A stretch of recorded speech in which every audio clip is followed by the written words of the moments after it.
Welcome back. Today's guest is Zoe Mason.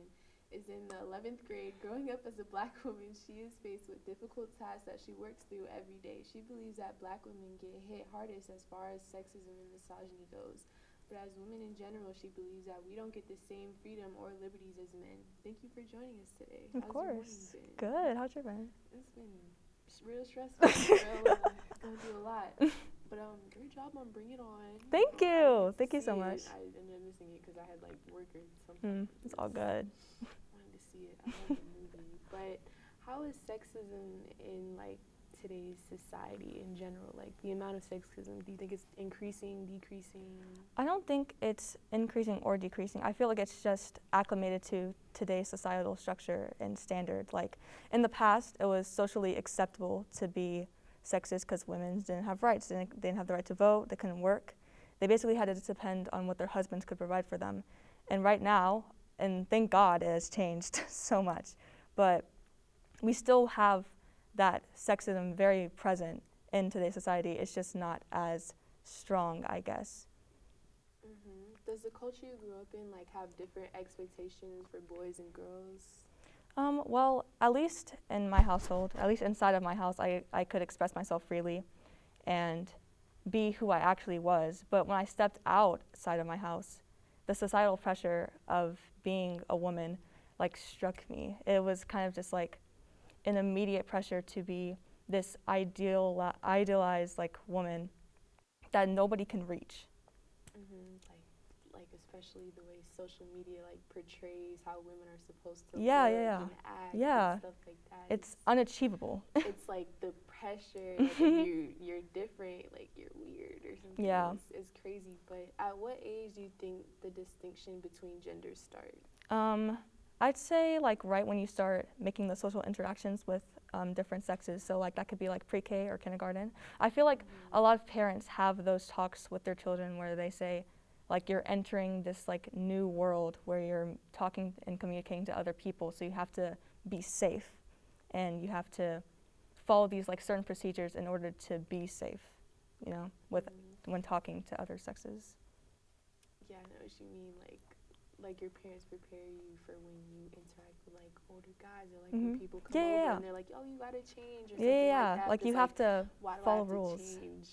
Yeah, them? exactly, I exactly. Should be able to be comfortable in my own home. But do you believe these expectations arise out of biological differences or socialization? Socialization, obviously. Men and women are not different. We are all human. But some dude a long time ago decided that women were just inferior to men and that women's brains just couldn't handle the tasks that men take on daily. So they just agreed with that. Most definitely. But sorry, I had a brain fart. But do you think that women are the only ones who suffer from sexism, or do you think men do too? Absolutely not. All gender identities suffer from sexism. It's sexism. It's not a one-sided thing. I don't want to speak for the experience of men because that's not my personal experience. But from what I've seen, I know that men have to constantly pretend to be this manly man. They have to constantly prove that they are a man and that any ounce of femininity that they have is equal to weakness, which then portrays, at least in a societal view, that that femininity is equal to weakness. Mm-hmm. Or then they're called gay. Yeah. Not acting a certain way. Exactly. That stereotype that boys can't cry or something like that. Yeah. I don't know, I feel this very, I don't know. But what would you do if somebody was in the streets and they were making sexist comments towards you?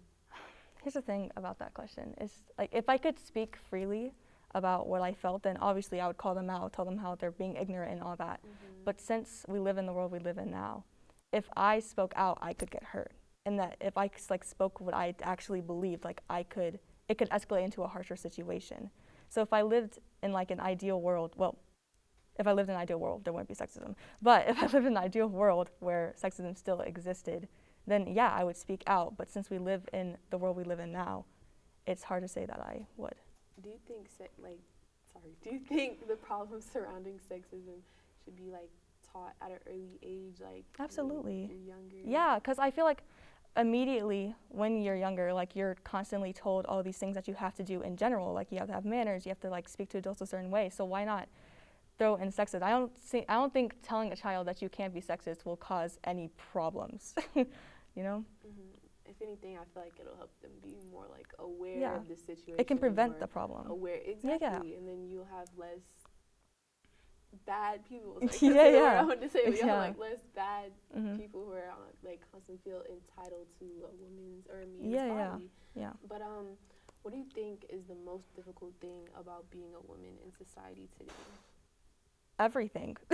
Like literally everything. Women are judged just for like living. Like they have to constantly think about what they wear, the way they talk, their inflection in their voice, their tone, the way they act around certain people. They have to constantly, like every single detail about a woman is ripped apart and analyzed. And so you can never like feel safe or even like be yourself because you know you're going to be judged. And it's not like we chose this. We didn't choose to live in this world. It was just pushed onto us from a young age that this is just the way the world was. It's exhausting.